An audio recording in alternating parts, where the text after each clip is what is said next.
Correction by Midwest. Correction by Midwest. Parking lot. 8700 Championship, Wells Fargo.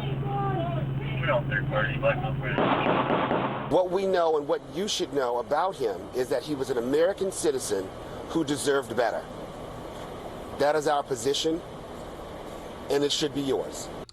Keith Scott's brother-in-law, Ray Dotch, responding after Charlotte police released video of Scott's shooting. And we're back now with the panel. Well, right after the shooting, both in Tulsa and also in Charlotte by police of black men, Clinton called it, as we discussed with Joel Benenson, intolerable. And she said that Trump had no answers. He certainly doesn't have any solutions to take on the reality of systemic racism and create more equity and opportunity in communities of color and for every American. Rachel, your thoughts about Clinton's comments about this incident and about Trump this week? Well, I think that the case of this shooting is one where we also should look at, it's what's out-of-state people coming in. It's clear that it's a swing state. And I think that she's clearly trying to play up the card here because, as you saw this week, Obama is trying to get African Americans to be as excited about her as they were about him. I mean, he actually said it's an insult to my legacy if you don't vote for me. So I think politics is playing into this. He hasn't had a lot of clear answers. He said he would go into stop and frisk, but I don't think that he should play into it because I think obviously ginning up the racial card here will benefit her, not him. Juan, here's what Governor Christie said this week about Clinton's comments, and let's put that on the screen. She's exactly the kind of politician that law enforcement loathes because she jumps to conclusions for political gain. Your reaction?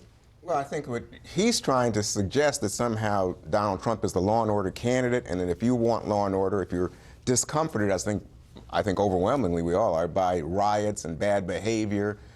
Rachel mentioned people coming in from outside to foment trouble. That's what he's playing to. Race is a key issue in this campaign, Chris. No getting away from it. 90% of Trump voters are white. I think it's a third, maybe a little more than a third of Clinton supporters are minorities. And from her perspective, she's giving voice to legitimate grievance that her base really feels. That, in fact, large scale across this country, we know that if you are a poor black male or Latino male, your chances of getting shot by police are much higher than if you're a white person. And this plays then into the racial politics of the moment. But I think we have a large social crisis on our hands, and unfortunately, given some of Donald Trump's statements, his kicking around with people like David Duke, now... Wait, no, he has disavowed David Duke. Yeah, and what has David Duke said? He supports him. Well, I mean, the father of Omar Mateen showed up at a Clinton rally. I'm just telling you, huge difference in terms of the consequence for us as a society. If you're looking for someone who polarizes or someone who heals, I think Clinton's got a good All right, argument. there goes the panel. Go ahead. Have at it. Well, Rachel. I was just going to say that at least in the case of opportunity, I think Trump is talking about school choice. He's talking about opportunity in these minority communities.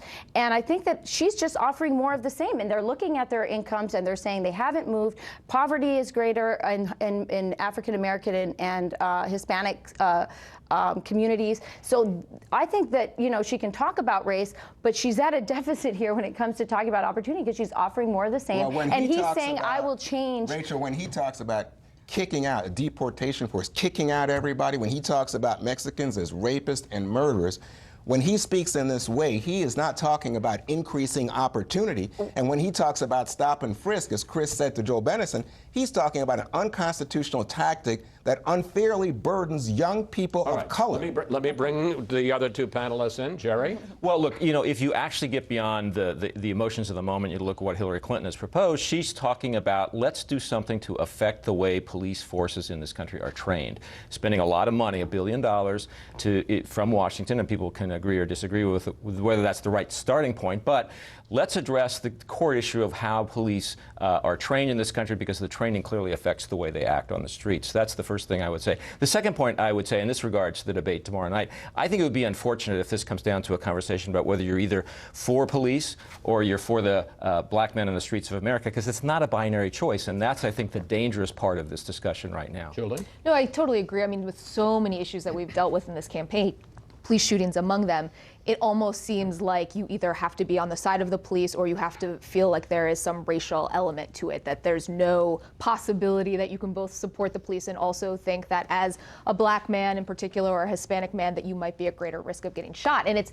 just a problem in our politics that we break things down in this really simple way. I think people are frustrated that after 8 years of an African-American president that we haven't really moved forward in the racial divide in this country. And I think that may be an opportunity for the other side. And I think nobody feels that more acutely than African Americans. Absolutely. But I want to go to this question because you'd say it's not a binary choice, Jerry, but on the one hand, you had Trump saying about the protests, drugs played a big role in this without any proof that drugs played any role in it. And on the other hand, as I discussed with Joel Benenson, you have Clinton saying that this shooting is intolerable when it may well have been totally justified. Well, yeah, but that's the point. I mean, it's a situation that everybody can agree is not really an ideal one, to say the least. But there are a lot of causes, and it's not one cause or another. It's a combination of factors, and I think that's why these debates are difficult, because politics doesn't lend itself to gray; it lends itself to black and white. I guess the point I have is obviously it's a tragedy that this man died, and it may turn out that the police acted reasonably or unreasonably.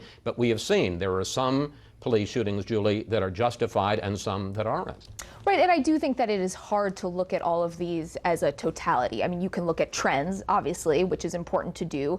It is important as a leader. I think about this every time something comes up and we look to Barack Obama's statements. I think this is one thing that he is actually good at. I know it frustrates people, but he is good at trying to wait for information to come out. You know what? Again, our politics don't lend. Go ahead, Juan. I just worry that there's a lot of white denial about what is a very racial situation that unfairly burdens people of color in American society, and that in the midst of this campaign... Forgive me, we're really running out of time. I don't think anybody is saying that you couldn't improve black police, and that doesn't mean every single shooting is unreasonable and unjustified. No, but then Look at Ferguson. if you focus on the raindrops, you can miss the coming storm, and there's a storm in this country over this issue. It was it's a number black one officer. political... It was a black officer, and we haven't even mentioned that in this. Thank you, panel. See you next Sunday.